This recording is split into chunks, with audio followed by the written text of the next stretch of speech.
Alright guys, this is our new 2015 242 Limited S in suede gray. Today we're going to walk you through and show you the difference in sound in the new 242s and also in the Air 240s.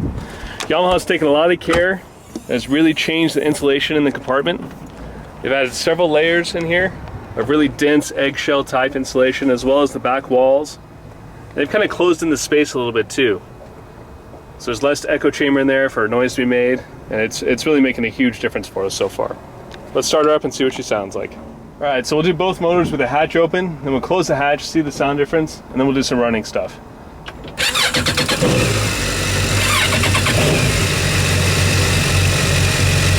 All this sounds about the same. You can tell a little difference in the coupler. It's not quite as noisy, but otherwise about the same.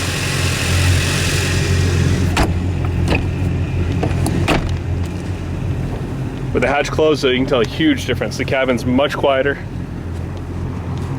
and much more comfortable. So here we are. We're just in TDE mode right now. When it hit no wake, put it at the first setting, run about 1600 RPMs or so. Boat's very comfortable and very, very quiet. I mean, this is very comparable to most stern drive boats. Really no excessive noise or anything out of the ordinary here.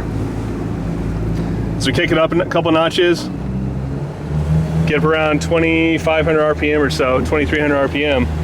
It's still very quiet, very comfortable, and not noisy at all. One of the things you also notice is I'm not having to touch the steering wheel hardly at all either. All right, so we're cruising out of the no wake zone right now. We're at 2000 RPM or so. So let's see what she sounds like when we take off.